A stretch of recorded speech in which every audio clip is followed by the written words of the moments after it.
새정치민주연합 공식 팟캐스트 진짜가 나타났다. 그 10번째 시간 시작하겠습니다. 벌써 어느덧 10번입니다. 예. 감회가 좀 새롭지 않습니까? 10회째인데. 아니 근데 뭐 10회째라고 해서 특별히 감회가 있는 것은 아닌데 오늘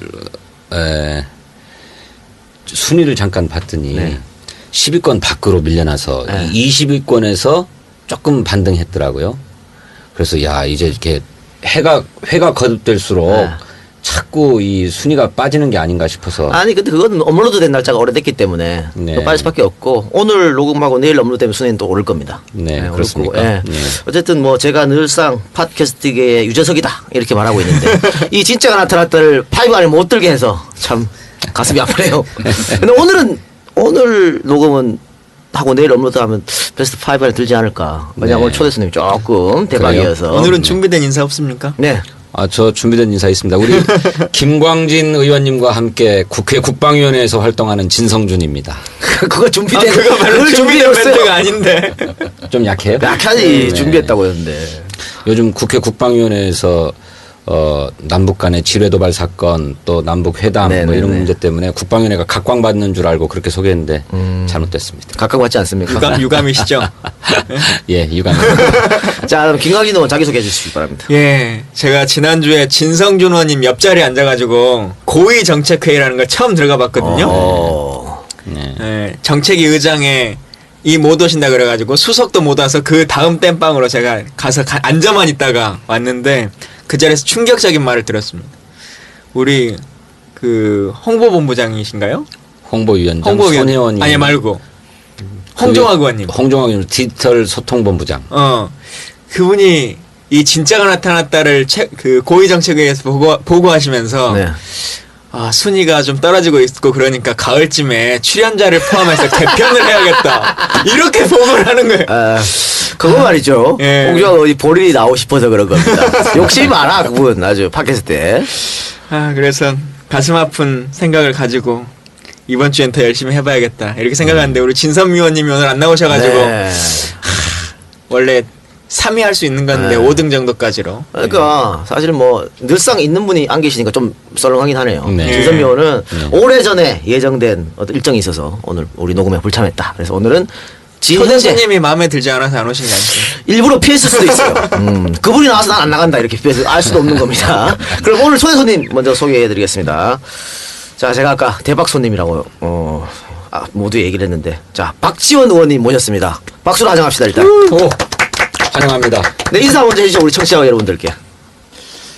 오늘은 진짜가 나타났습니다. 새정치민주연합 진짜는 박지원입니다. 왜 그렇게 기분 좋게 웃으세요? 좋아서요. 네. 네. 제가 김광진 의원으로부터 출연 교섭을 받고 무조건 응하고 보니까 천하의 말쟁이들 속에서 제가 살아남을까. 그래서 잘못하면은 오늘 가짜가 나타났다. 이렇게 했어요. 또 약한 모습을 초장부터 보이면서 이따가 어떻게 빠져나갈지 한번 잘 보도록 하겠습니다. 그 대박 게스트라고 그랬는데 대박이라는 의미는 여러 가지가 있다고 저희 대본에 써줘서 읽어드리겠습니다. 일단은 저희 게시판에 박지원 의원의 이름이 들어간 댓글이 가장 많답니다. 다른 의원들보다. 네. 그래서 그게 이제 대박인 것이고. 네. 두 번째는 거물급 정치인다운 엄청난 정보력. 뭐 박지원 하면 정보력이니까 인정. 또 역대 진짜나 출연자 중 최고령이다. 이게 왜 대박인지 모르겠는데 이 최고령이 마음에 안 드실 것 같은데요, 이거? 괜찮아요. 괜찮습니까? 그만큼 경륜이 있다. 네. 이렇게 보셔야 됩니다. 그래, 알겠습니다. 제가 항상 다른 데 나가서 정치에도 세대 교체가 이루어져야 된다. 이런 주장을 하고 다니는데 못쓰게졌습니다. 평균을 버리니까. 그래요. 근데 두 분은 좀 박 의원님하고 좀 친분 관계가 있습니까?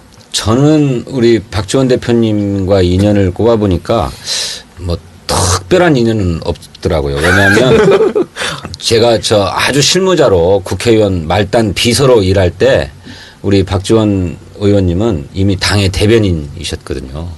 그러니까 저하고 무슨 뭐 인연이 있을래야 있을 수 없는 그런 사이입니다. 그런데 우리 19대 국회의 초대 원내 대표셨어요. 저를 국방위원회에 배치해 주신 그런 인연이 있습니다.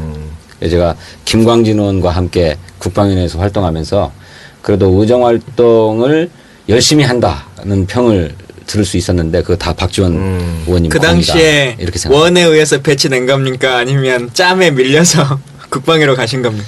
둘 다인데 저는 3순위로 국방위원회를 지원했었어요. 3순위로.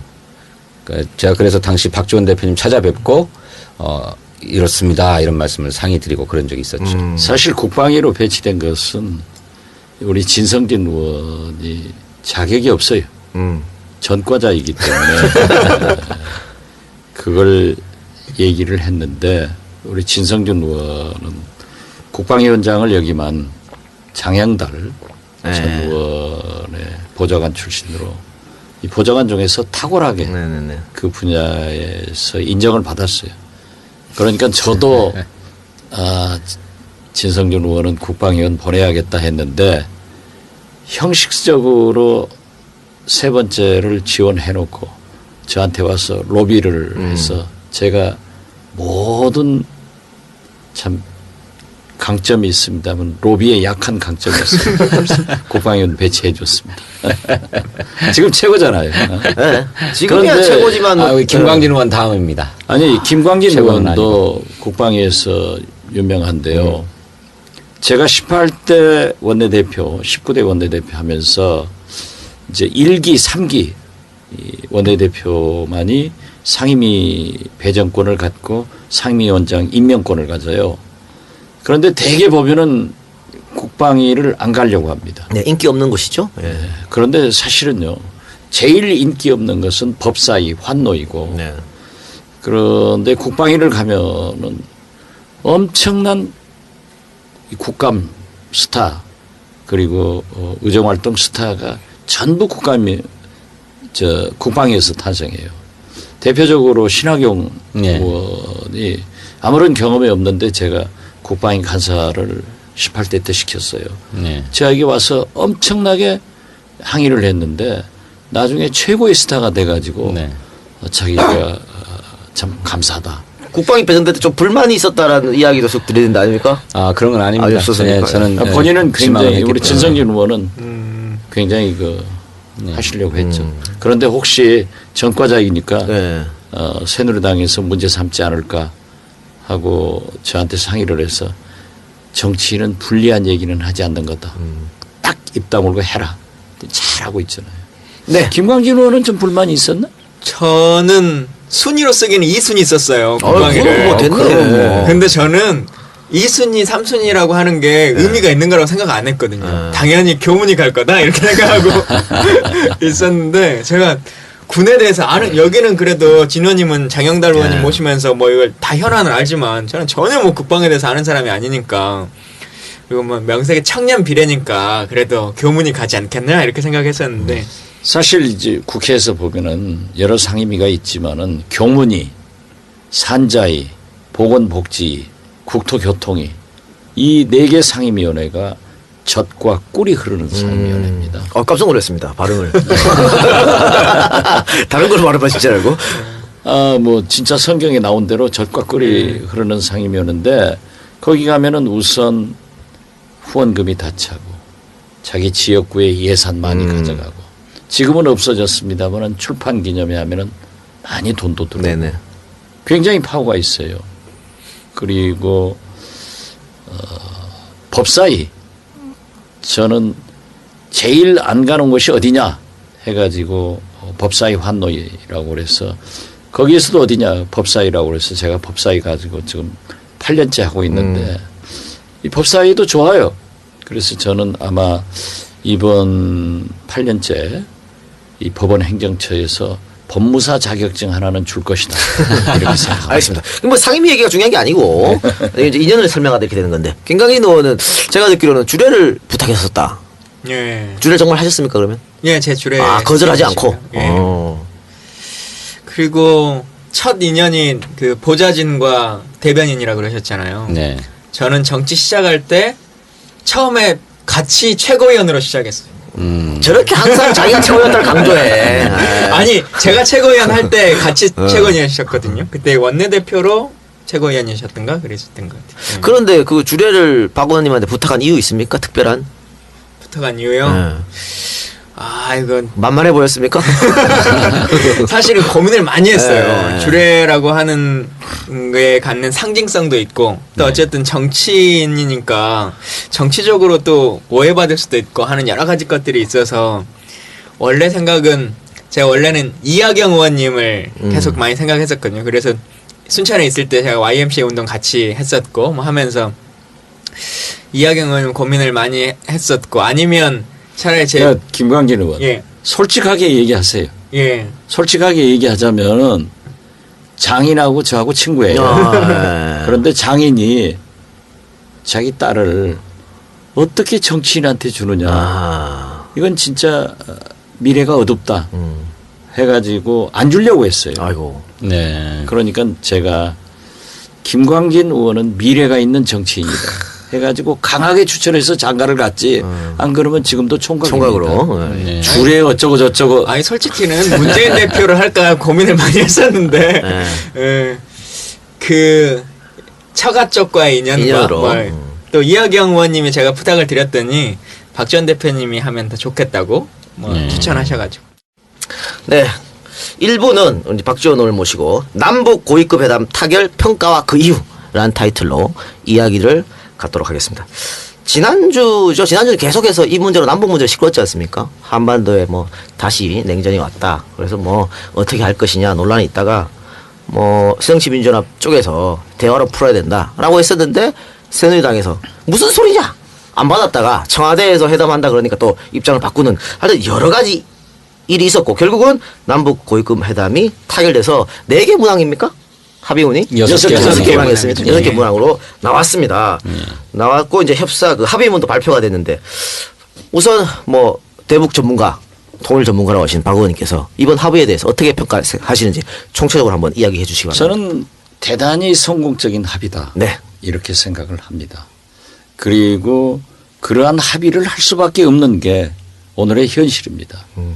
박근혜 대통령께서 정치, 경제, 외교, 남북 관계가 임기 절반 동안 총체적 위기였는데 그래도 절반이 되는 그날 이러한 합의를 한 것은 아주 성공적이었고 이것은 박근혜 대통령도 잘 하셨지만은 김정은 위원장도 잘했다.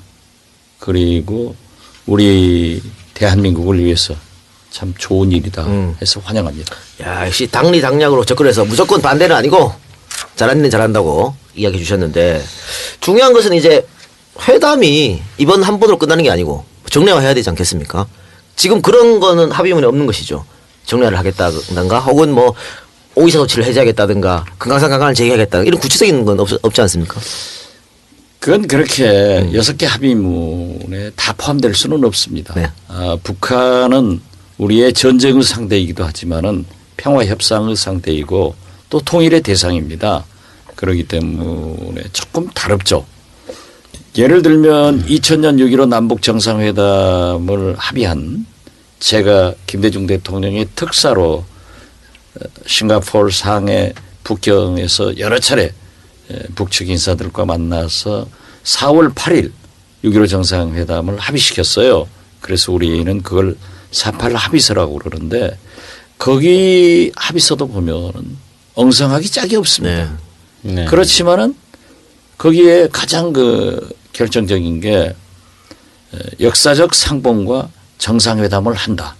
이렇게 막연하게 표현되어 있으니까 이 전문가들이 학자들이 김대중 대통령에게 역사적 상봉은 김대중 대통령과 김정일 위원장이 하고 정상회담은 북한의 헌법상 국가 수반은 김영남 상임위원장이에요. 예. 그러니까 김대중 대통령, 김영남 상임위원장이 할 것 아니냐. 박지원 장관이 전문가가 아니고 무식한 사람이니까 이따위 합의를 했다라고 네.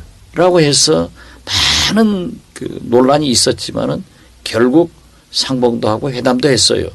또 더 중요한 것은 그 합의문에 금수산 궁전 김일성 시신 참배를 하지 않는다는 명문화가 돼 있지 않아요. 네. 이거 가지고 나중에 말썽도 있었지만은 왜 그러한 것을 합의 안 했느냐 해가지고 엄청난 비판이 있었습니다. 비난이 극심했어요.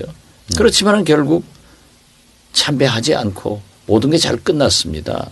이번에도 무슨 뭐 사관이 어쩌니 그 문맥 가지고 하는데 저는 그렇게밖에 할 수 없고 지금 다음 그러한 일정이 구체적으로 안 나와 있지 않느냐. 네네. 그렇지만은 민간 레벨 등 정부 당국 간의 대화를 해나간다. 이렇게 해석이 되고 특히 오이사 해제, 금강산 개성관광 재개 문제에 대해서는 우리 정부가 이미 북한이 대화 테이블로 나오면은 오이사, 금강산 개성관광 문제를 논의하겠다라고 해서 북한이 수용한 거니까 그러한 문제도 자동적으로 당국 간 회담이 이어져서 계속될 것이다. 앞으로 잘 될 거라고 보십니까? 그러면? 저는 잘 되지는 않을 거예요. 많은 난관이 있습니다. 네네네. 남북 관계니까. 그렇겠죠. 그렇지만 그때마다 인내하고 우리가 포용하고 참아가면서 잘 달래가면은 북한도 따라올 수밖에 없다. 저는 이번에 그걸 보고요. 김일성, 김정일 두 위원장과 김정은 위원장은 좀 스타일이 바뀌었다. 네. 네. 이 생각을 했어요. 그래요. 어떻게 바뀌었다고 생각해요? 김일성, 김정일 예. 이 두 사람은 어떠한 경우에도 밀어붙여서 양보를 하지 않았습니다. 벼랑 끝까지 끌고 가는 거예요. 네. 그런데 김정은 위원장은 이번에 보면은 일단 뭐든지 도발을 해놓아요. 먼저. 그렇게 해가지고 타결을 하더라고요.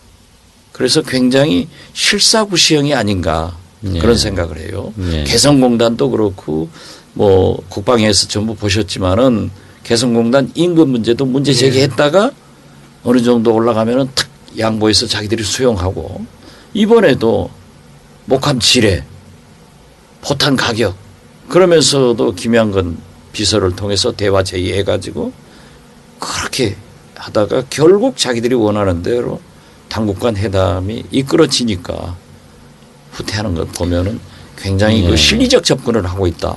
알겠습니다. 그럼 그런데- 박지원 의원은 일단 지금 상황에서는 잘한 것이라고 좋게 평가하셨는데 예. 자, 나머지 두 분은 어떻게 아니 뭐 저도 잘한 일이라고 생각하고 우리 국민을 위해서 또 민족을 위해서 잘한 회담이다라고 생각합니다. 하지만 정부가 자화자찬하듯이 무슨 북한이 지뢰 도발의 책임을 인정하고 명확하게 사과한 것은 분명하게 아니죠.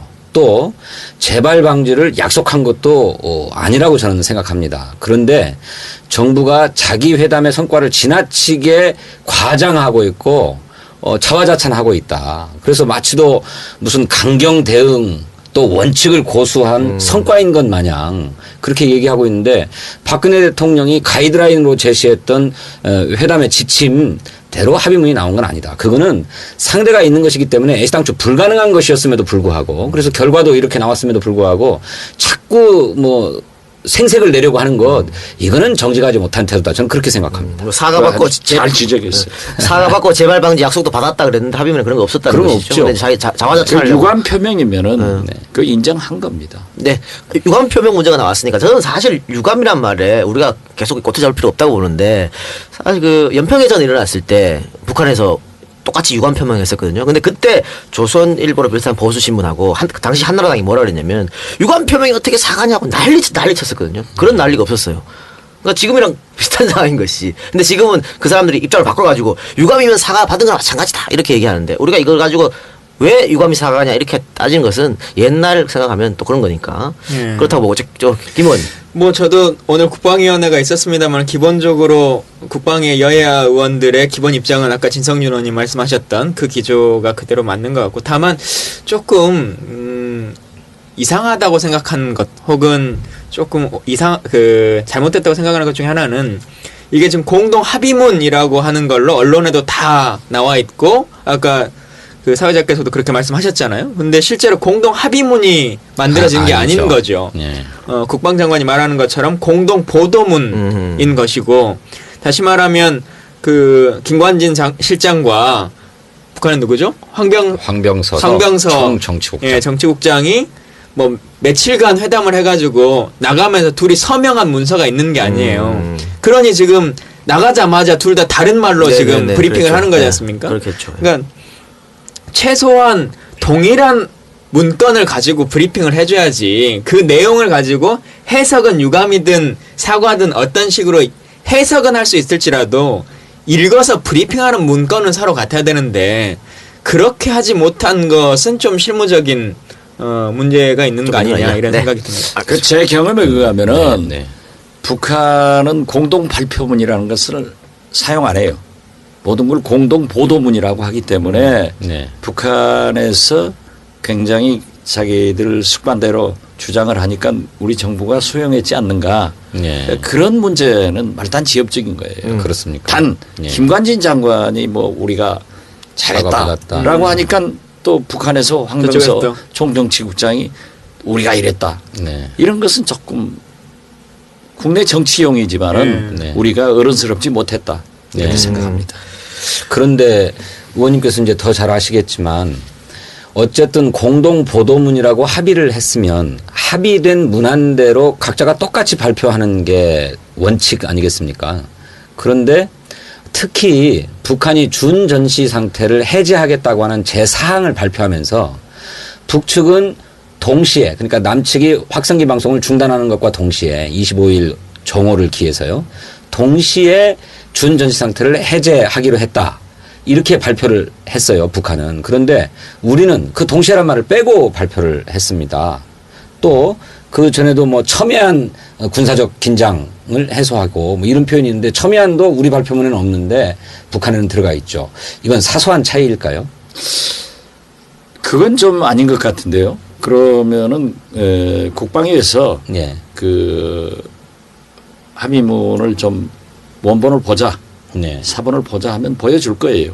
그런데 저희 4.8 합의서나 6.15 공동선언도 네. 그 용어를 조금 변경시키는 경우는 있어요. 발표하면서. 우리는 예. 남북 간에 예. 이렇게 표현하고 북한은 북남 간에 예. 이런 정도를 양해를 하지 예. 그 정도는 저도 몰랐습니다만은 조금 의심이 되네요. 오늘 국방장관이 국방위원회에서 이 합의문과 관련해서 사전에 보고를 받았냐 내용에 대해서 국방부가 컨펌했느냐라고 하는 질문을 했더니 자기도 새벽 2시에 기자회견을 하는 걸 보고 처음 들었다 이렇게 국방장관이 말하거든요.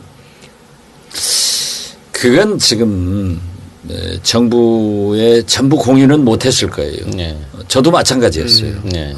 그렇기 때문에 남북 관계이기 때문에 철저히 보완은 하는데 우리가 미국하고는 완전히 공조를 하죠. 네. 그래서 김대중 대통령도 저에게 미국 대사가 항상 저에게 연락을 하면은 숨소리까지 다 알려줘라. 네. 이런 얘기는 하셨지만은 정부 내에서 정치권 내에서 서로 공유는 못 합니다. 네, 알겠습니다. 그러면 이제 회담 결과로 확성기 방송을 더 이상 우리는 틀지 않는 걸로 했는데 대북 비란은 어떻게 됩니까? 그러면 대북 비란 그거 계속 제재하지 않고 계속 날아가는 겁니까? 그것은 명문에 없지 않습니까? 그럼 합의 그 명문에. 명문에는 없는데. 네. 그래서 그건 가능하다고 본다고 오늘 국방위원회에서 국방부 장관이 그렇게 말했습니까? 상황에 따라서 가능하다고 본다. 이렇게 답변했습니다. 자, 이해할 수 없는. 그건 잘못이에요. 뭐 이해할 수 없는데. 그건 저는 사실 확성기, 대북 비라 네. 총격보다 더 강한 것이 대화를 통해서 교류 협력 네. 하면은 북한을 개혁 개방시키는 것이 더 강하다. 그렇습니다. 그렇기 때문에 그 불필요한 확성기나 비라. 비라나 폭격 가지고 이길 수 없어요. 네. 그러니까 우리가 조금 더 발전적으로 생각해서 그런 일은 안 하는 것이 좋다. 저는 그렇게 생각하고 정부도 자제시킬 겁니다. 자제시켜야죠. 네, 당연히 해야죠. 확성기도 못하게 했으면 이것도 하지 말아야 되는 건 너무 당연한 근데 이제 거죠. 국방부 장관의 입장에서는 그런 것이 다 심리전 요소들이거든요. 그리고 그 국방 정책 가운데는 전쟁을 하는 수단 가운데는 심리전이라고 하는 분야가 있기 때문에 그거 않기로 했다든지 못한다라든지 이런 입장을 내기는 어려웠겠죠. 국방부 장관마저도 진보적이면 안 됩니다. 예. 그러니까 국방부 장관은 좀 보수적으로 얘기를 하더라도 네네. 정부가 정부에서 나서줘야죠. 잘 할 겁니다. 네. 저는 그렇게 해야 성공하니까. 예, 그렇다고 생각합니다. 네. 그리고 오늘 최고위원회의에서 문재인 대표가 남북관계 정상화와 경제협력 확대를 위한 4대 제안 발표했다고 하는데 네. 어떤 내용인지 우리 진성재 의원께서 좀 소개해 주시기 바랍니다. 예, 이제 남북이 서로 당국 간 회담도 하기로 했고 또 다양한 분야의 민간 교류도 확대해 나가기로 그렇게 합의한 만큼 이런 합의를 착실하게 실천하는 과제가 남아 있는데 그런 합의를 해나가는데 중요한 것이 있다. 무엇보다도 이산가족 상봉을 크게 확대해야 되겠다. 그리고 꼭 상봉만이 아니고 이산가족들이 서로 생사 소식이라도 알 수 있도록 서신을 서로 교환할 수 있도록 한다든지 하는 이런 조치들이 있어야 되겠고 정례화돼야 되겠다. 정례가 중요한 것이죠. 두 번째로는 그간의 오이사 조치가 실행되기 이전에는 지방자치단체 차원의 대북 교류가 굉장히 많이 있었습니다. 그런데 오이사 조치 이후에 이게 다 막혀버렸죠. 그래서 서울이나 경기도나 강원도나 또는 저쪽 전남, 전북 이런 데서도 지방자치단체 차원의 자매결연을 맺고 대북 교류도 하고 지원 사업도 해왔는데 이게 다 끊겼거든요. 이거를 풀 수 있도록 해줘야 된다라는 얘기를 했고 또 세 번째로는 민간 교류 역시도 다 끊어졌지 않았습니까?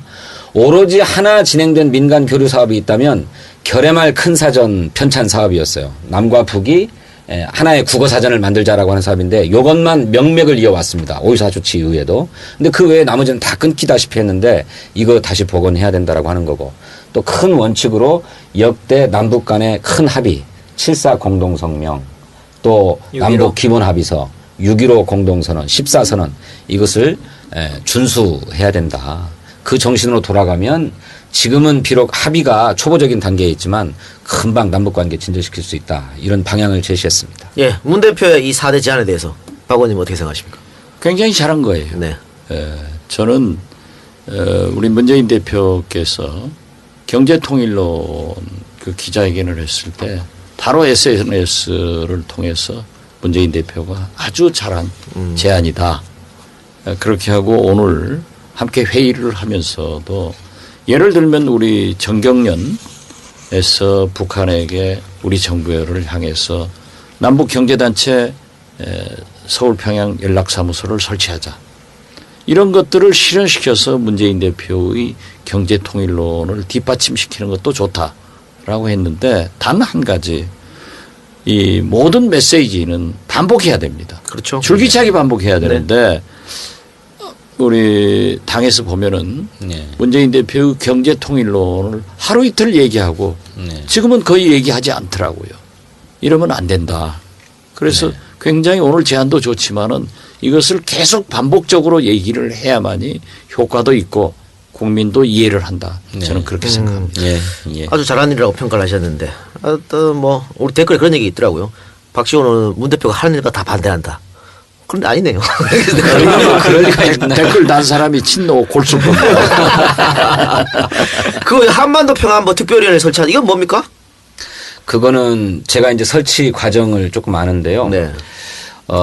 이 남북 관계가 막 오래 회담이 지속되고 또 지속되어도 타결된다는 보장도 없는 상황에서 남북 관계의 대립이 더 지속될 수도 있고 또 앞으로도 또 다른 난관이 있을 수 있는데 정부의 이런 안보 위기 관리 능력이 우리 국민을 안심시킬 만한 수준에 이르지 못한다. 오히려 새정치민주연합이 메르스 때 그랬던 것처럼 한반도 평화와 안보를 관리할 수 있는 이를테면 새정치민주연합한 국가안전보장회의 NSC가 필요하다라고 하는 얘기를 했습니다.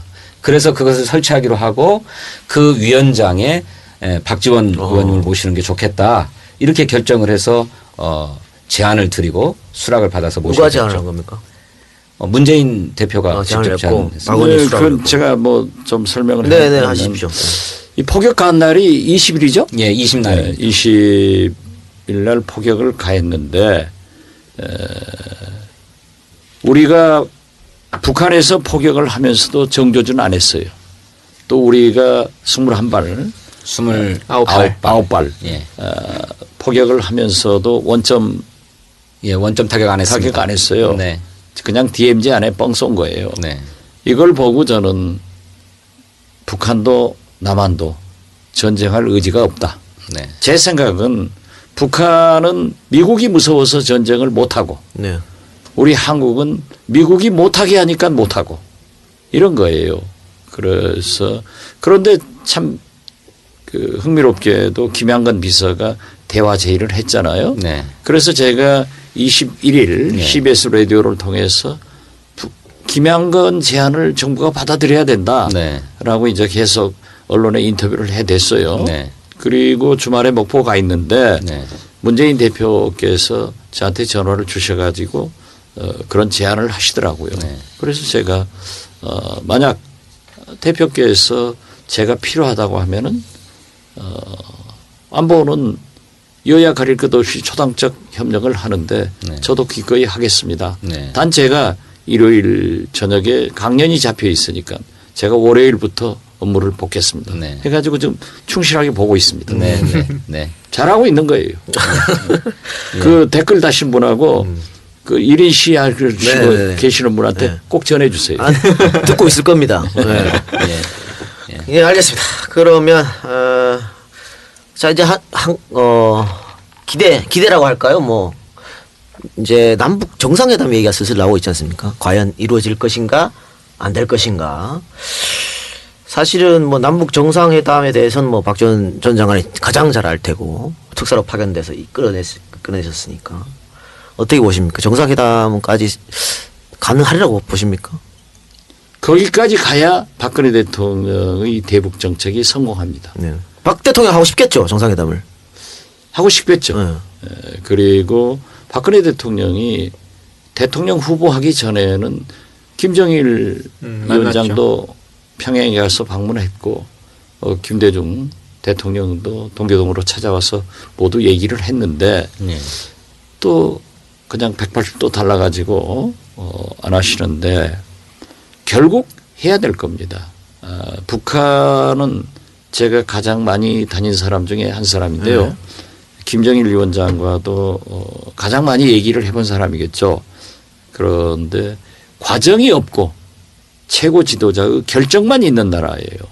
네. 그렇기 때문에 작년에 제가 김양건, 원동현 네. 이 두 분을 두 차례 만나가지고 2호 여사 방북 문제에 대해서도 협의를 하면서 네. 오히려 이명박 대통령의 비핵개방 3천보다 박근혜 대통령의 한반도 신뢰 프로세스가 선 핵폐기의 빗장을 풀었기 때문에 훨씬 전진된 것이다. 네. 그렇기 때문에 대화를 해라 했는데 북한에서도 간절하게 대화를 바라고 있더라고요. 네. 그래서 양측 정부에 그런 걸 했는데 결국 정상회담을 해서 두 정상이 얘기를 나눌 때 네. 신뢰도 회복하고 서로 이해가 될 것이다 해서 저는 거기까지 가야 된다 그렇게 생각합니다. 이명박 대통령도 정상회담을 그렇게 하고 싶어 했는데 결국 못했지 않습니까? 이명박 대통령은요 저는 우리 역사상 가장 실패한 대통령이라고 생각을 하는데 이 우리 김대중 대통령 장례식에 북한에서 조문사절단으로 김기남 비서 김양건 부장 원동현 부부장 등이 왔어요. 네. 네. 그래서 조문을 하고 그날 밤 제가 스위스 그랜드 호텔에서 저녁 식사를 하면서 그분들에게 북측 인사들에게 간곡히 얘기를 했어요. 고개를 숙여라. 네. 그리고 이명박 대통령을 뵙고 설명을 해라. 했더니 처음에는 완강히 안 하겠다고 하더니 통일부 장관을 자정에 만나가지고 결국 하루를 연기해서 네네. 대통령을 청와대로 가서 만났어요. 네. 그때 웃고 악수하고 좋은 얘기가 돼 있었는데 네. 그렇게 좋은 얘기를 하고 그분들이 돌아간 다음에 무시해버렸어요. 네. 그렇기 때문에 그런 불행한 일들이 계속되었는데 이번에 박근혜 대통령도 이렇게 좋은 합의를 도출을 했다고 하면은 결국 정상회담을 통해서 남북이 교류 협력하고 전쟁을 억제하고 평화를 지키는 것이 좋다. 그런 의미에서 보면은 저는 이명박 대통령보다는 박근혜 대통령이 더 잘하지 않을까. 또 2년 반 남았잖아요. 그래서 그런데 기대합니다. 저 걸림돌이 하나 있지 않습니까? 이렇게 5.24 조치의 해제 문제인데 그동안에 이명박 정부도 그랬고 박근혜 정부도 계속해서 5.24 조치를 해제하려면 천안함 폭침 사건에 대해서 분명하게 사과하고 재발 방지를 약속해라 이렇게 요구해 왔어요. 그래서 북한이 천안함 문제에 대해서 전향적인 입장을 보이지 않으면 오이사 조치를 해제하기 어려울 것이고 그렇게 되면 현재 뭐 당국 간 회담도 한다, 뭐 민간 교류도 확대한다 이렇게 합의해 놨지만 그 문제가 풀리지 않으면 진전되기 어렵고 그렇다면 결국 정상회담도 어려운 것 아닐까요? 저는요, 그 남북 문제를 전술적으로 접근하거나 입구 전략을 너무 강하게 쓰면 안 돼요. 네. 전략적 접근을 해서 우리가 대화를 하고 특히 출구 전략에 맞춰야 됩니다. 네. 그렇게 해서 그러한 것이 합의되면요. 북한에서는 연평 해전 때도 우리 정부에게 공식적으로 서면 사과를 했어요. 네. 금강산 박왕자 씨 피살 사건에 대해서도 처음에는 완강하게 부정하다가 부인하다가 네. 그러한 대화가 지속되니까 유감 표명을 하고 우발적이었다. 네. 이런 사과를 했다고요. 네. 그래서 입구에서 뭐 천안함, 지뢰 모든 것을 해결하려고 하면은 들어갈 수가 없습니다. 네. 그래서 저는 전략적으로 출구 전략을 봐라 하는 거예요. 이렇게 하다 보면은 북측에서 필요성이 있기 때문에 또 남북 관계의 회담은 손익 개념으로 보면 좋아요. 이걸 하면은 북한이 이익이다. 이걸 하지 않으면은 북한이 손해다. 네. 하는 것을 대화를 통해서 설명하면은 그렇게 따라오더라고요. 네. 그래서 일거의 모든 것을 해결하고 입구에 들어가겠다 하면은 안 된다. 저는 그걸 말씀드립니다. 그래서 그건 우리 당 정부라면 그렇게 할 것 같은데 박근혜 정부도 그럴까요? 그렇게 해야죠. 네. 그렇게 하지 않으면 성공하지 못하는데 네. 지금 이번 합의도 그렇습니다. 어떤 의미에서 보면은 예. 우리가 전술적 접근을 했다가 예. 전략적으로 너무 입구 전술에 치중하다가 결국 출구 전략으로 했기 때문에 합의된 거예요. 네. 그러니까 천안함 폭침 사건에 대해서도 북한이 적절한 수준의 유감을 표명하고 그것을 명분으로 우리도 오이사 조치를 해제하고 그러니까 예. 대화를 하면서 네.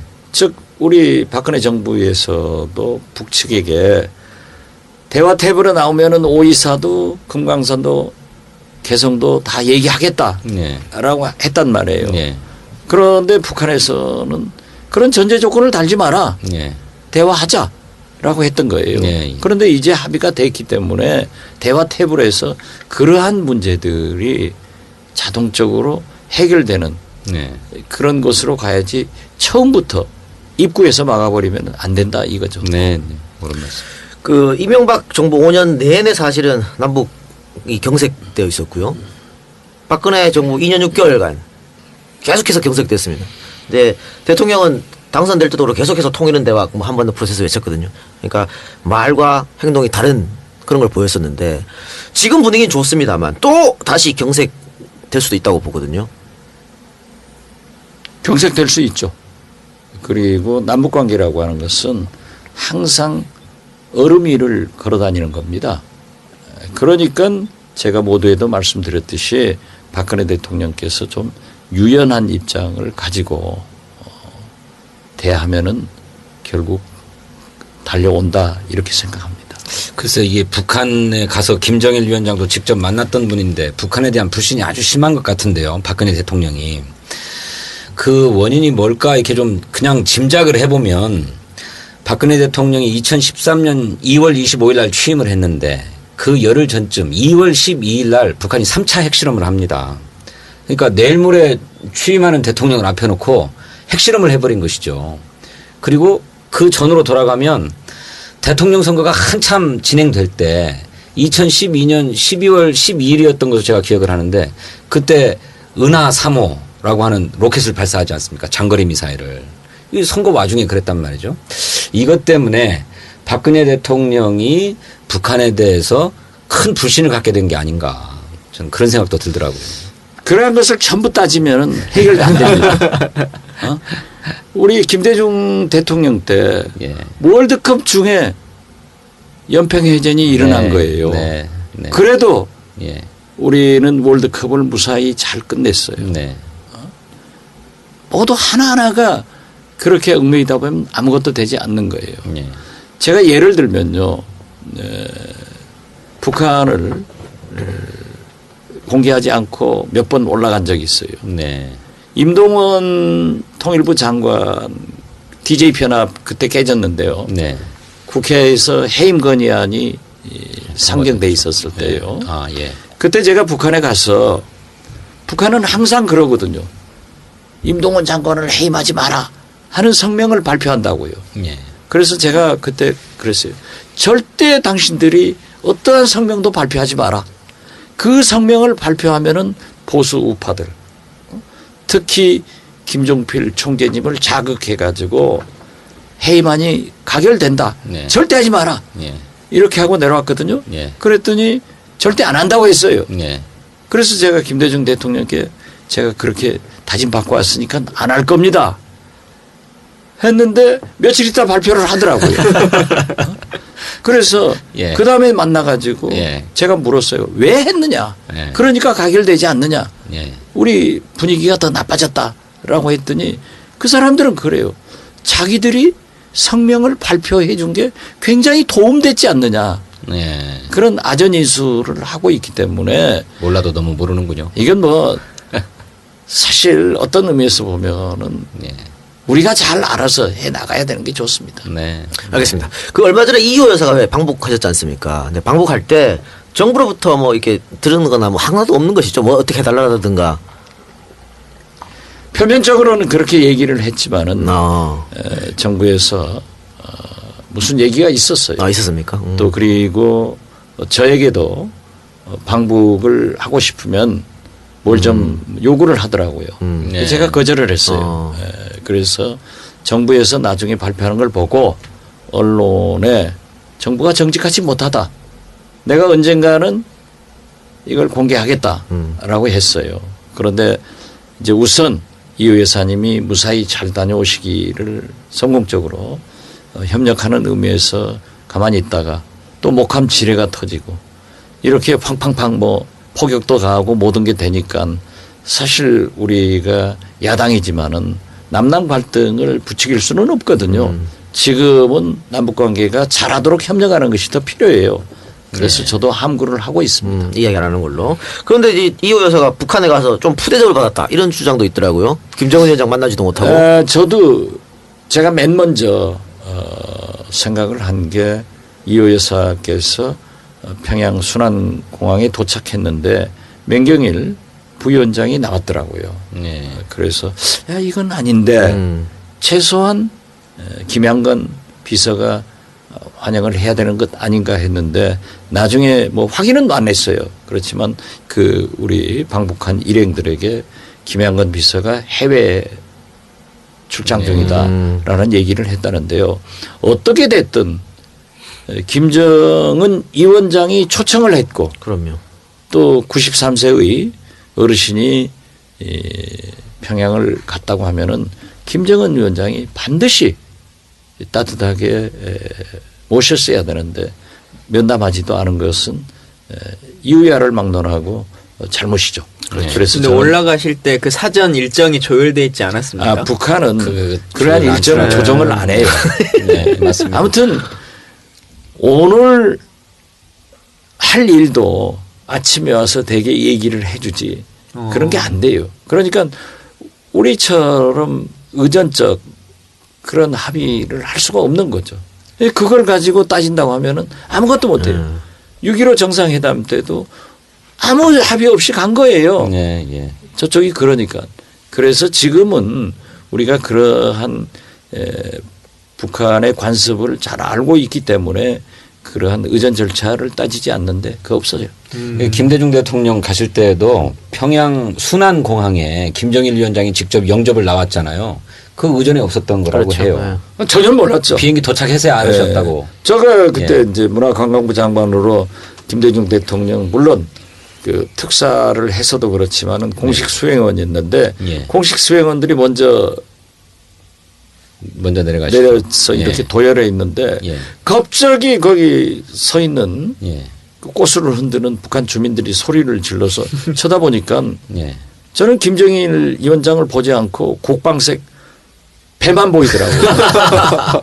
그런데 김정일 위원장인 거예요. 예. 그러니까 예. 지금 KBS 보도본부장 하고 있습니다마는 KBS 강성규 기자가 당시에 순환공항에서 대표 리포트를 하는데 예. 그 기자가 김정일 위원장이 나왔습니다 하고 네. 그 참 재밌는 방송을 해서 그게 방송 실수냐 네. 과연 그 흥분해서 그랬느냐 감격해서 했느냐 하고 얘기도 많았습니다만 전혀 몰랐어요. 예, 예. 하여튼 그런 점에 봐서 북한도 좀 변화의 입장을 좀 보여줘야 될 것 같아요. 사실 이 여사 같으면 정말 노구를 이끌고 대화, 평화 이런 걸 위해서 간 거 아니겠습니까? 그럼 자기들 초청했으면 좀 만나도 주고 해야 되지. 이런 건 좀 변화의 그러니까 모습 보여줘야 지금 된다. 네. 저 국제적으로나 우리 국내에서도 뭐 저부터 북한 김정은 위원장이 잘못했다고 비난하는 그러니까. 거고 받아 마땅하죠 뭐. 네.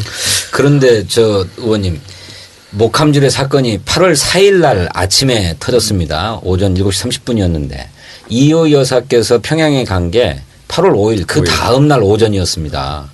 그런데 우리 국방부나 또는 국가안전보장회의나 또는 저 통일부로부터 이게 북한 소행으로 보이는 저 지뢰 사건이 터졌었는데 그래도 가실랍니까? 이거 안전이 담보가 안 될지도 모릅니다. 뭐 이런 통보는 받으셨습니까?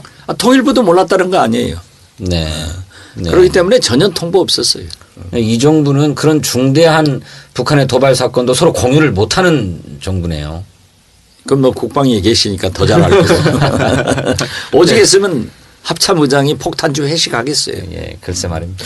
근데 공교롭게도 이번 남북 대결 국면, 뭐 협상 타협 국면이 김대중 전 대통령 6주기와 맞물렸습니다. 감회가 좀 새로우실 것 같아요. 그래요. 예.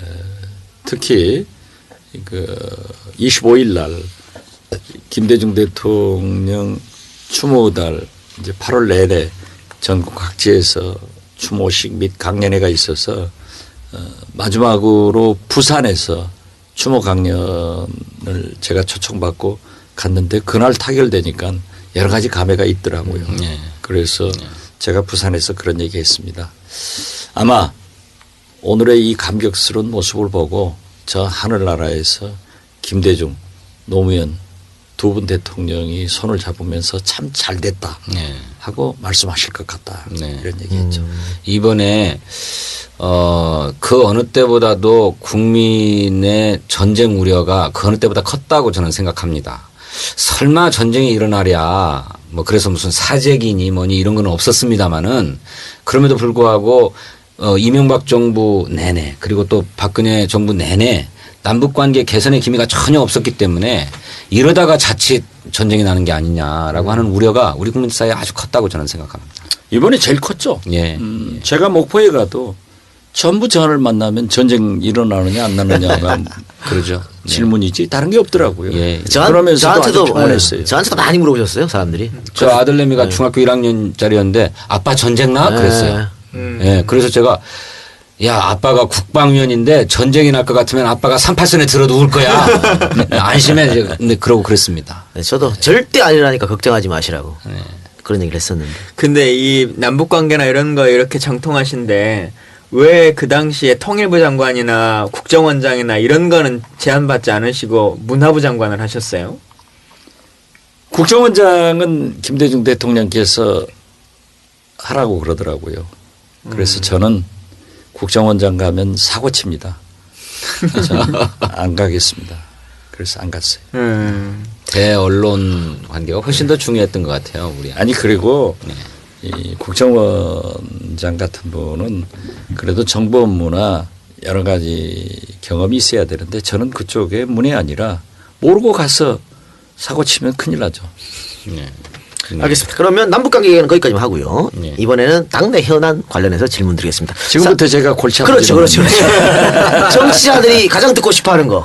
앞에 막 스킵했을 수도 있어요. 스킵했을 수 있고 저희가 박 의원을 모셔놓고 이 얘기를 물어야 되나라는 생각도 있었지만 또 힘들게 왔는데 이걸 안 물으면 또 어떡하냐 이렇게 해서 질문을 드리겠습니다. 일단은 그 새정치민주연합이 항상 비판받는 게 무능하고 집안 싸움만 한다라고 하는 거거든요. 매일 분열하고 뭐 종편 같은 데 나가서 당대표 디스하고 이게 제대로 된 거냐 이렇게 하는데 박지원 의원도 거기에 가담하고 있다. 분열해, 분란해. 그게 자기 기득권 잡으려고 그런 거 아니냐라는 목소리가 많습니다. 가담은 하고 있습니다.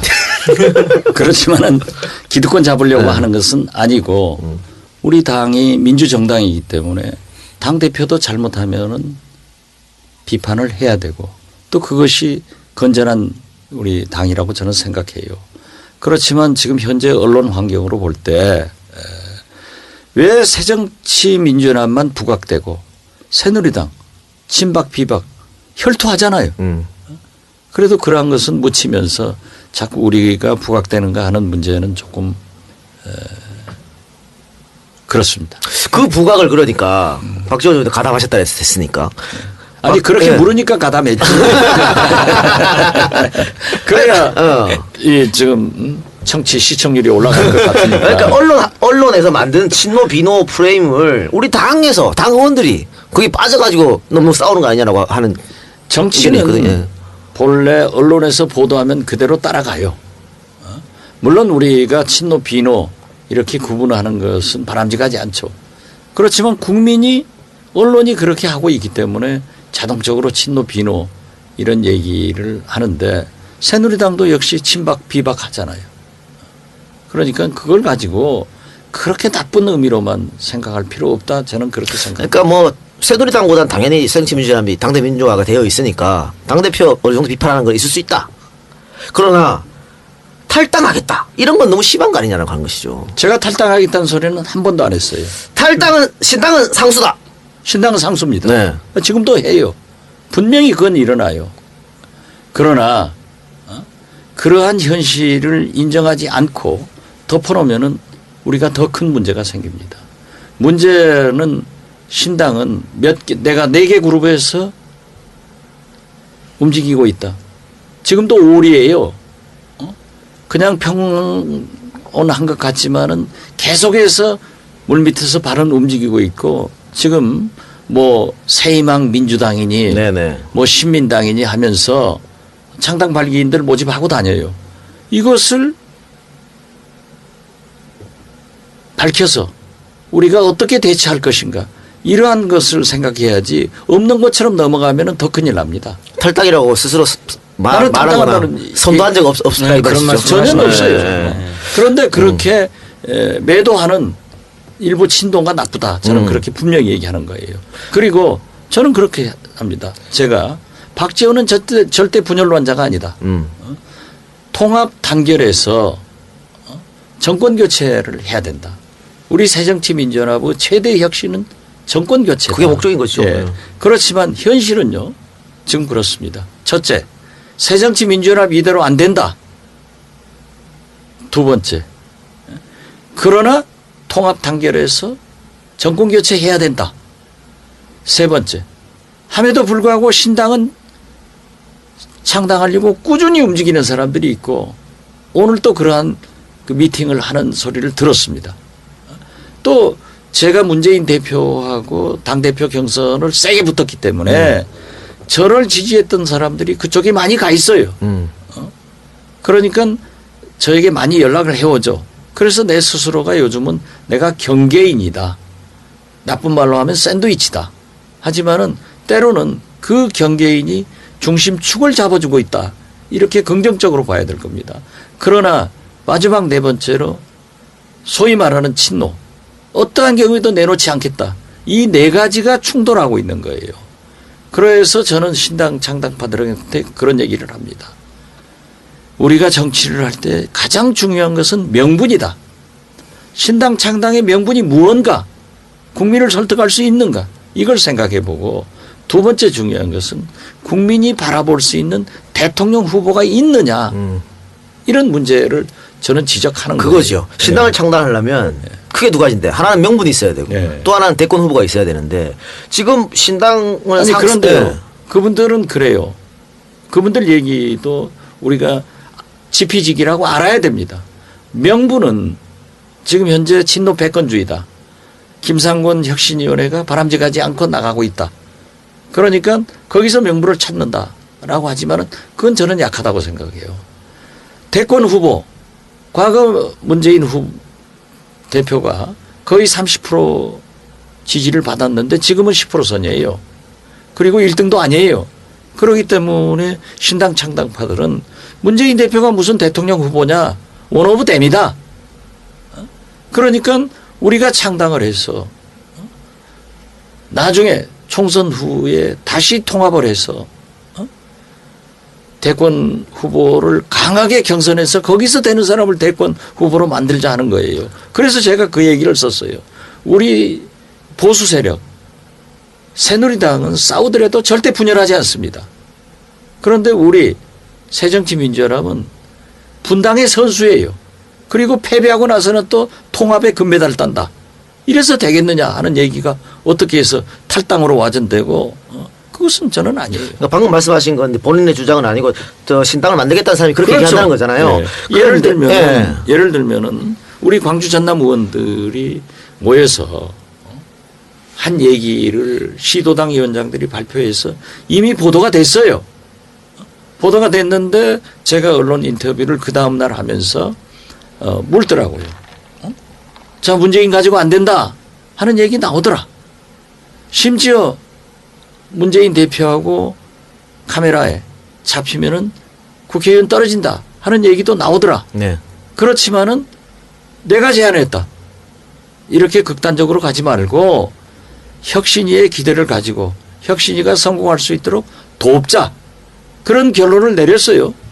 그런데 제가 혁신이 돕자는 얘기는 하나도 안 나오고 박지원이 문재인 가지고는 안 된다. 문재인하고 사진 찍으면 떨어진다라고 했다고 언론 보도가 되더라고요. 잘못 보도됐다. 네. 그래서 저는 좀 억울한 측면이 있으신군요. 억울한 정면이 있지만 또 그거 미주알 고주알 제가 변명할 입장도 아니고 오늘 또 다른 분이 지금 오면서 네이버 검색을 했더니 세게 얘기를 했는데 내일은 제가 다행히 언론 인터뷰가 없지만은 그 사람이 그러더라 하고 하면은 또 모래신문에는 박지원이 했다 이렇게 나오니까 알겠습니다. 그러니까 제가 명분 얘기를 한 것은 그런 명분을 신당파가 한다면 지금 나가면 명분이 맞아요. 그런데 공천 탈락하면 나갈 것이다. 그러면 명분이 안 되는 것이죠. 또 대통령 후보는 문재인이 약하다 그러면 이 당에 있다가 이 당에서 뭐 내년이나 내후년에 할 거 아닙니까? 당에서 뭐 정비를 갖고 체제를 갖고 후보를 뽑고 할 거 아니에요. 그럼 거기서 그러면 새로운 후보를 모셔서 문재인이 안 된다면 그렇게 하면 되는데 꼭 탈당을 해야 되냐 이런 반론이 있다고 하는 겁니다. 당내 탈당을 하겠다고 하는 분들은 안 계신 것 같은데요. 그러니까 탈당과 신당이 만들어지는 건 좀 다른 의미인 것 같아요. 예. 꼭 여기 있는 의원들이 나가가지고 당을 만드는 게 아니고 호남도 저도 어쨌든 전남에 계속 있으니까 보면 전남에서는 저희 당이 일당이잖아요. 일당이고 그 새누리당 이름을 가지고는 뭐 당선되기가 쉽지 않기 때문에 포스터를 붙이고 싶은 이인자들이 항상 존재하죠. 예, 그래야 본선에 올라갈 수 있는 분들. 그러니까 그분들이 계속 꿈틀거리는 것들이 훨씬 더 큰 것 같아요. 여기 있는 분들이 나간다기보다. 그러니까 오늘 우리 이동영 작가에게서도 댓글이 많이 붙었다라고 네. 하지만은 저한테도 지금 이 방송을 끝내고 나가면은 왜 친노 이동영 작가하고 가서 방송했느냐 그런 원망이 나오고 그럴 수 있죠. 제가 시작하기 전에 네. 저한테 이렇게 네. 문자가 온다 하는 얘기를 하잖아요. 예. 저도 비난받고 있어요. 네. 저쪽은 저쪽대로 너만 나오면 되는데 왜 거기 있냐 네. 하는 거예요. 그렇지만은 빤하잖아요. 제가 늘 강조하는 게 분열해서 패배하는 것보다는 통합 단결해서 정권 교체하고 승리하자. 알겠습니다. 다른 질문. 아니, 친노패권 아니, 다른 질문 가기 전에 제가 네. 한 번 더 하십시오. 여쭤보고 네. 싶어서요. 이제 아까 당 바깥에서의 신당 노력 뭐 이런 것들이 있다고 하는 건 저도 당내 이제 인사들도 예. 현역 의원들도 활발하게 거기에 참여를 해서 예. 밤에는 활동을 해요. 그렇습니까? 예, 그렇기 때문에 그러한 것을 알고 문재인 대표께서 잘 포용을 해야 되고 예. 설득을 해야 되고 예. 또 김상곤 혁신위원회에서도 좋은 혁신안을 내는 게 필요하지 예. 그걸 기정사실로 있는 것을 무시하고 가면은 더 큰 일이 생긴다 이거예요. 저는. 예. 그러면 당 내에 겉으로 탈당을 뭐 의사를 피력하거나 한 분은 아니지만 탈당을 염두에 두고 계신 분들이 있다 이런 말씀이시네요. 그렇죠. 예. 당연히 있죠. 그런데 지금 우리 이동영 작가께서 공천 받기 전에 나가야 이게 나빠요. 그게 일부 친노 의원들이 나가려면 나가라. 예. 나가면 너희들 춥고 배고프다. 시베리아 벌판에서 팬티 하나 입고 떨어봐라 하는데 그런 것은 정치가 아닙니다. 그래서는 안 돼요. 예를 들면요. 공천 후에 19대 때 한광욱 대표가 정통민주당을 창당합니다. 네. 우리 진성준 의원께서 그때 전략국장인가 네. 하셨잖아요. 네. 실질적으로 우리 19대 총선 전략을 진성준 의원이 다 짰는데 그때도 보면요. 정통민주당에서 한석도 당선은 못 됐지만은 우리 새정치민주연합 지역에서 6명이 낙선하고 비례까지 하면 7명이 낙선을 한 거예요. 그러니까 예를 들면요. 박원순 시장 후보 대 나경원 후보 때 사실 박원순 시장 후보를 제일 선거운동 잘해준 사람이 이명박 대통령이고 두 번째가 나경원 후보였어요. 그렇지만은 선거 결과는 나경원 후보가 48%를 받았단 말이에요. 그런데 우리 새정치민주연합에서는 나경원 시장 후보의 48%는 다 잊어먹고 문재인 대통령 후보의 48%만 기억하고 있어서는 안 된다 이겁니다. 결국 선거라고 하는 것은 특히 수도권 이런 곳에서는 1, 2천 표로 다 낙선을 해요. 그러니까 분열하면 죽는 거예요. 그렇습니다. 예를 들면요. 서대문 을구에서 김용호 위원장은 629표 차로 떨어졌어요. 예. 그런데 정통민주당 후보가 나가서 850표 받았어요. 송파병 정규란 전 의원. 송파병은 분구 창구 이래 한 번도 우리 새정치민주연합이 접은 역사가 없습니다. 정통민주당 후보가 나가서 그분 뭐 성함은 저하고도 가까우니까 얘기를 못 하겠습니다만은 그분이 8,000표를 받아갔어요. 네. 그러니까 김울동 의원이 뭐 아드님 유명한 TV 스타 때문에 당선됐다라고 하지만은 저는 정통민주당 때문에 정기란 의원도 낙선했다. 이래서 어떠한 경우에도 지금 우리 진성준 의원도 서울에서 열심히 하고 있지만은 신당이 창당되고 분당이 되면은 제2의 관악 성남 중원 이런 결과가 오기 때문에 하지 말자는 거예요. 그렇게 하기 위해서는 네. 문재인 대표 김상권 혁신위원회가 성공적으로 해주라 이런 얘기예요. 그렇죠. 그러니까 뭐 분열을 하면 안 된다는 것은 같은 생각이고요.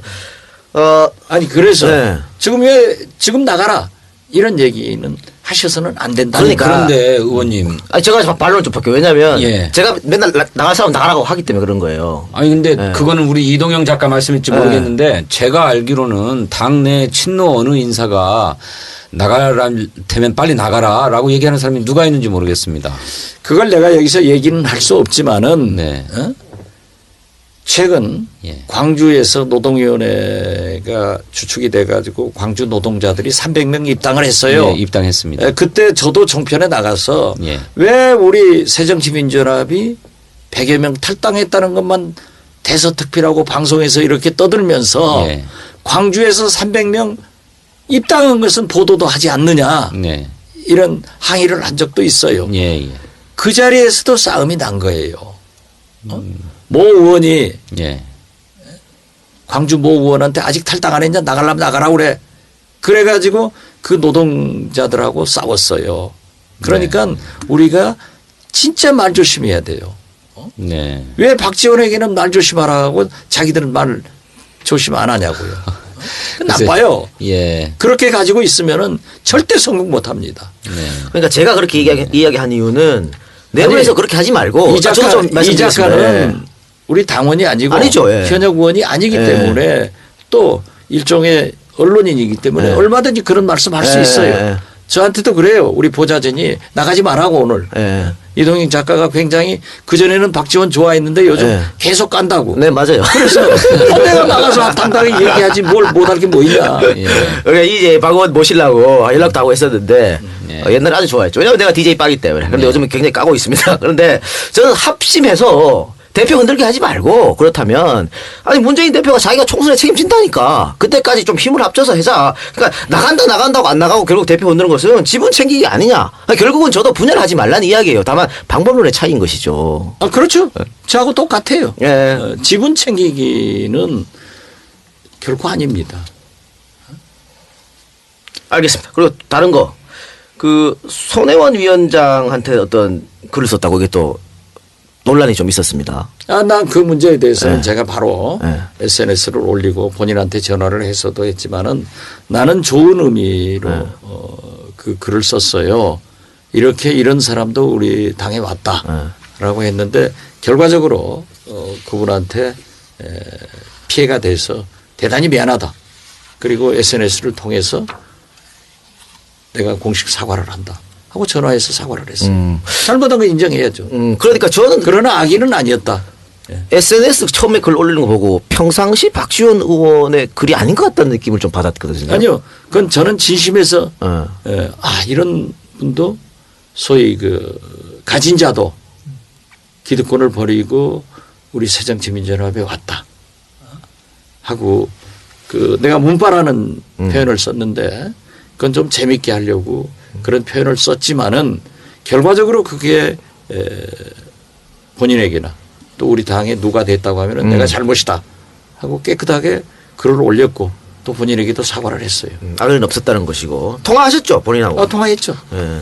그래서 저는 이제 이미 지나간 얘기 같긴 합니다만은 저는 이를테면 뭐 당직을 맡고 있는 입장에서 당이 어떻게든 한 목소리를 내도록 하고 또는 물론 내부에서 이러저러한 전국 현안에 대한 대응의 기조를 놓고 의견 차이도 있을 수 있고 또 당의 정치 노선을 가지고도 의견 차이가 있을 수 있고 또 심지어는 당권 경쟁을 하는 과정도 있을 수 있다고 저는 생각합니다. 뭐 그것을 어떻게 나쁘다고 얘기하겠습니까?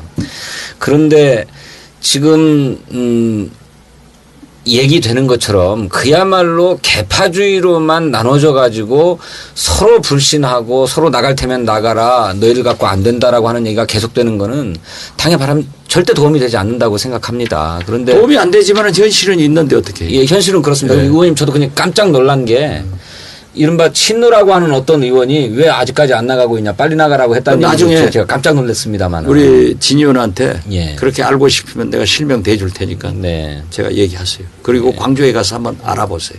네. 알겠습니다. 그러면 네, 네. 우리 저 댓글 질문 딱 예. 두 개만 소개해 주시죠. 제가 오늘 박지원 의원 오신다고 댓글이 미리 왔거든요. 두 개만 그 해주시죠. 댓글 좀 안 좋은 건데 왜 그런 이게 소통 아닙니까 이게? 그러면 오늘 너무 말을 안 제가 해가지고 비난받는 것도 한번 해볼까요? 그것도 괜찮습니다. 오늘 너무 말을 안 해가지고 잘릴 것 같아요. 이거 댓글이라도 읽어야 될 것 같아. 예.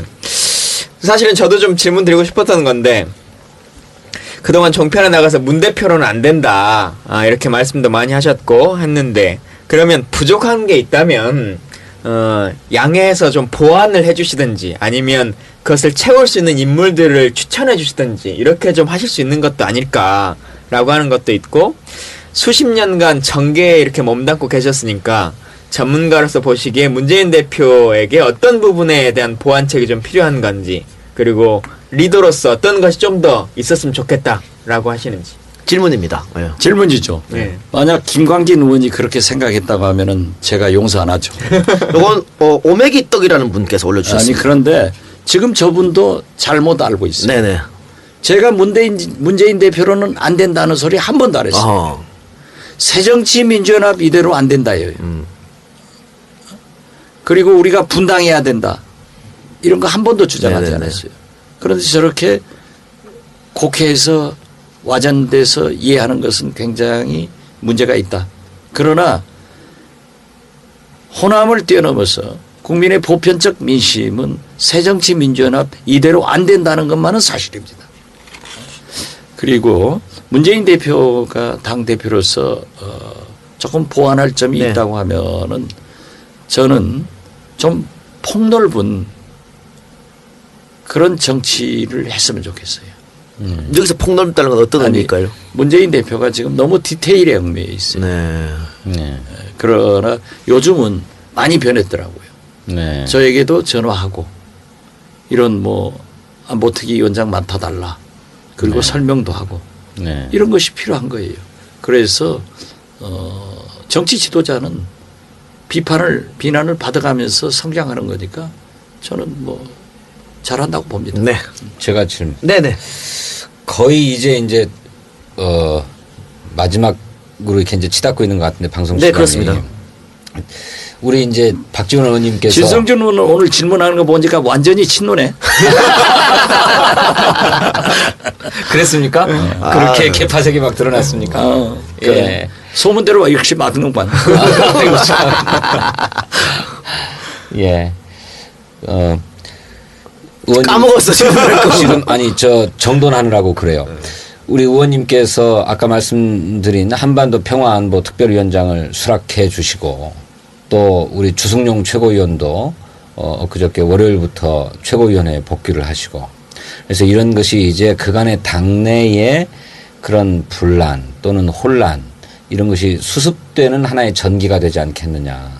그래서 이런 계기를 통해서 당이 이제 좀 한 목소리를 내면서 이제 총선도 얼마 남지 않았으니까 물론 그 과정에서 전국에 대응하는 기조와 관련 논의 또 당의 혁신의 방안을 놓고 다투는 뭐 의견 차이 이런 것들은 얼마든지 있을 수 있지만 이제 좀 그런 전기를 마련해서 수습돼야 된다. 당이 또 통합하고 단결하는 쪽으로 나가야 된다. 그리고 그렇게 될 것이다. 이런 전망들이 나오고 있는데 그에 대해서 어떻게 전망하십니까? 저는 그렇게 지나치게 정치적 의미를 부여할 필요가 없다고 생각해요. 네. 물론 주승용 최고위원이 당무 거부를 하고 사퇴를 했을 때 저하고도 많은 대화를 나눴습니다. 네. 그렇지만 일정한 길이 흘렀을 때 저는 공개적으로는 주승용 최고위원이 본인이 알아서 할 일이다 라고 했지만은 네. 본인과 둘이 대화할 때는 들어가라. 네. 들어가서 싸울 일이 있으면 들어가서 싸우는 게 좋다. 할 말을 하는 게 좋다. 그리고 최근 전남 의원들과 오찬을 하면서도 네. 제가 좀 늦게 갔는데 저한테 물더라고요. 네. 그래서 그건 본인이 알아서 할 일 아니야? 하고 했지만은 바로 나오면서 또 제가 그렇게 했다면 말썽이 돼요. 네. 나와서 주승용 최고위원한테 들어가는 게 원칙이다. 네. 그랬어요. 그런데 제가 주승용 최고위원이 최고회의 첫날 다시 들어가는 날 또 제가 안보특위 위원장으로 처음 네, 간다라고 예, 예. 같이 우연히 앉으셨죠. 일치가 된 거예요. 네네. 그러니까 뭐 이렇쿵 저렇쿵 하는데 네. 그것 때문에 제가 받는 비난도 엄청나게 크다는 것도 이해를 하세요. 네. 그러니까 제가 먹고 살려고 하는 게 아니라 네. 제 지역구 광주에 가면은 어떠한 비난을 받고 있는가. 그렇기 때문에 이러한 것을 조정할 필요도 있고 그 평행수 역할도 하고 있다 하는 그런 긍정적인 면을 봐야지. 박지원 나가려면 나가라? 그럼 저도 나가죠. 네. 나가서 좋을 일이 뭐가 있어요. 아, 그러면요. 그러니까 그런 것은 그렇게 극단적 얘기를 하지 않는다 이거죠. 네. 오늘 뭐 댓글 봤던 아까 그런 분들 제가 언제 문재인 나가라고 했어요. 문재인 안 된다 했어요. 언제 제가 탈당한다고 했어요. 네. 저는 그런 건 없어요. 네, 네. 이런 얘기가 있지만은 나는 분열론자가 아니고 통합 단결하자. 정권 교체하자. 제가 정권 교체를 한다고 국무총리를 하겠어요. 또 문화관광부 장관을 하겠어요. 도로공사 사장을 하겠어요. 예. 저는 진짜 꿈이 있다고 하면은 초대 평양 대사를 한번 했으면 좋겠다 하는 것밖에 없어요. 네. 그러나 다음 총선에서나 대통령 선거에 그래도 호남이 출신들이 우리 당을 사실상 수도권이건 어디건 많잖아요. 그러한 것을 대변해서 제가 좀 할 수 있고 또 김대중 대통령 지지 세력도 제가 응집시킬 그런 책임이 있기 때문에 제가 이렇게 발버둥 치는 거예요. 네. 알겠습니다. 그 질문 하나 더 있거든요. 하나 진성준님 좀 소개시켜 주시죠. 그거는- 이거는 공격적 질문은 아니고요. 아니 공격적 질문해도 괜찮아요. 마지막 질문이어가지고 조금 다듬는 형태로 나왔습니다. 이거 뭐 별로 예. 별로 재밌는 질문이 아닌데. 그러니까요. 그래서 제가 아까 그렇게 물었던 건데 완전히 친노 세 사람이 지금 저를 죽이는 거예요. ABC 무게라고 하는 닉네임을 쓰는 분이 올려주신 글입니다. 남북 문제를 개인 문제화시켜 접근하는 국민들이 부쩍 많은 것 같습니다. 주변 몇몇 사람들이 남북 협력과 통일 정책에 비판적인 시각을 갖고 있는데 남북 교류로 일어날 우리 사회 내 분열과 치안 불안 때문이라고 말합니다. 국민이 통일의 주체이고 국민의 안전이 가장 중요한 원칙인 점을 알리는 것에서 그동안 소홀하지 않았나 생각합니다. 만약 남북 교류가 크게 확대된다면 국방과 치안에 대해서 서로 어떻게 협력할 것인지 궁금합니다. 여기에다 하나 더. 젊은이들이 통일에 대해 반대하는 이유가 엄청난 통일 비용. 우리 후세대가 다 감당해야 되는 거 아니냐. 여기서 반대하고 있거든요. 같이 한번 묶어서 대답해 주시기 바랍니다. 특히 그 젊은이들이 통일 문제에 대해서 필요성을 느끼지 않는 것은 대단히 불행한 일입니다. 만약 우리가 통일된다고 하면은 우리 대한민국의 가장 큰 인구 노령화 문제 등 노동 문제가 일거에 해결이 되고 또 사실 북한에 많은 관광 자원과 SOC 사업이 있기 때문에 우리 일자리도 많이 만들어지기 때문에 젊은이들이 또 세계에서 유일하게 분단 국가로 살아갈 필요는 없기 때문에 어떤 의미에서 보면은 저는 지금도 주장하는 게 박근혜 대통령의 창조 경제는 17개 광역시도에 무슨 창조 계획센터 만들어서 성공할 수 없어요. 예. 북한에서 찾아라. 네. 이런 얘기를 합니다. 네. 그렇기 때문에 젊은이들의 미래를 위해서도 분단 국가이고 설사 우리가 조금 어렵더라도 통일은 해야 된다는 사명의식을 좀 가졌으면 좋겠다 하는 생각 같고요. 국방, 치안 문제가 없어요. 문제 없어요. 왜냐하면은 사실 우리가 통일되면은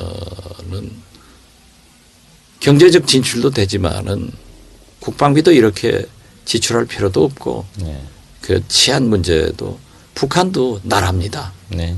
그 사람들도 그렇게 제가 만나본 북한 사람들도 우리가 배울 때는 머리에 도깨비 방망이 5개씩 달린 사람으로 봤지만은 네. 똑같더라고요. 네.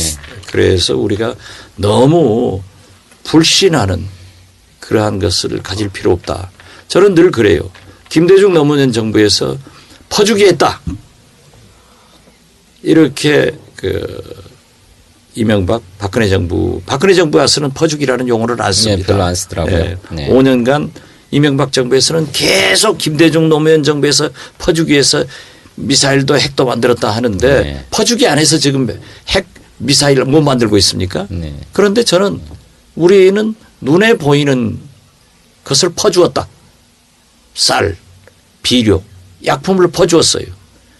그렇지만은 우리는 눈에 보이지 않는 것을 퍼왔다. 네. 우리가 포기한 것은 첫째, 그 적대시하던 북한 사람들이 이제 지금은 좀 달라졌지만은 네.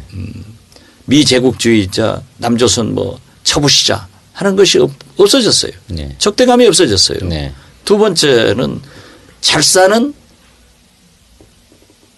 대한민국. 한국 형제들의 도움을 받아서 우리도 잘 살 수 있다 하는 희망을 갖게 했어요. 네. 적대감과 희망을 갖게 한 것이 얼마나 큰 포옥입니까? 네. 거기에다가 문화의 동질성을 회복했다고요. 네. 지금 사실 김일성 대학생들이나 북한의 어떠한 시골에서도 우리 한국 드라마를 다 보고 한국 영화를 다 봐요. 그렇기 때문에 북한 여성들의 헤어스타일, 패션이 바뀌고 심지어 애들 이름이 무슨 영자 순자에서 아주 그 탤런트들 그 주연 네. 이름으로 아주 예쁜 이름으로 바뀌고 있단 말이에요. 네. 그래서 이런 문화의 동질성을 회복한 것도 북한의 한류가 흐르고 있는 거예요. 얼마나 큰 포옥이냐. 그래서 우리가 너무 김대중 노무현 정부 10년을 우리는 늘 자랑스럽게 말하지 못해요. 우리는 늘 반성만 하고 있다고요. 그런데 사실 보면은 우리 당은 좋은 역사와 좋은 전통과 좋은 업적을 가지고 있는데 우리는 계속 반성만 하는 거예요. 네.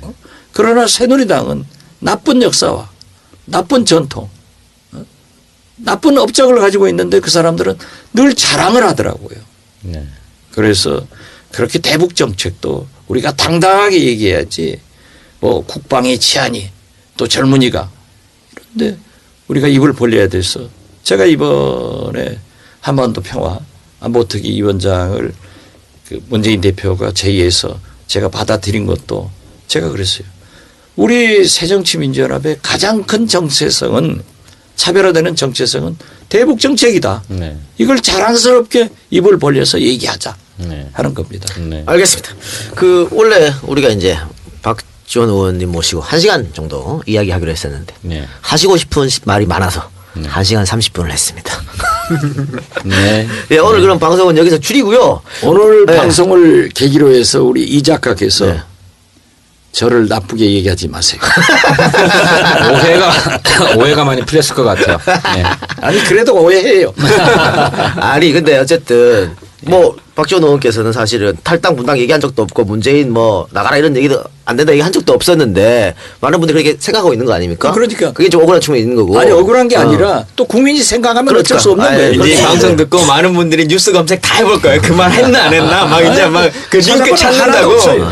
링크 찾아내겠다 이제 막 엄청 달려들 거예요. 어쨌든 여기 나오셔서 그런 건 아니었다라고 말씀해 주신 이런 장이 있는데 사실 저는 친노로 지켜갖고 어디 가서 이 해명할 데도 없어. 그래서 제가 얼마 전에 박원순 시장하고 토크 콘서트 하면서 박 시장을 엄청 띄워줘서 대권 후보로 네. 난 친노가 아니라는 걸 밝히기 위해서 저도 그런 억울한 측면이 있다는 걸 좀 알려드리고 오늘 1시간 반 동안 방송하셨는데 어땠습니까? 방송이 소감이요? 요 마지막으로. 친노의 공격이 너무 심하다. 좋았습니다. 더 했어야 이렇게 되는데. 허심탄회하게 얘기할 수 있는 장이 우리 새정치민주연합에도 있다고 하는 것이 굉장히 좋고 저는 사실 세 분의 말쟁이들하고 한다는 게 굉장히 부담이었는데 역시 박지원의 판단은 옳았다. 잘 나왔다. 그렇게 생각합니다. 알겠습니다. 그러면 저희는 오늘 여기서 박지원 의원 보내드리고요. 네. 저희는 잠깐 쉬었다가 2부 박범계 의원 모시고 한명숙 전 총리 재판에 대해서 이야기해 보도록 하겠습니다. 오늘 좀 어려운 걸음 감사합니다. 제가 2차 살려고 했는데 돈 굳었네요. 봉투만 주고 가시면 됩니다. 봉투 주면은 선거법 위반입니다. 저한테 몰래 주시기 바랍니다. 그렇게 하겠습니다. 네, 감사합니다. 감사합니다. 네, 감사합니다. 네.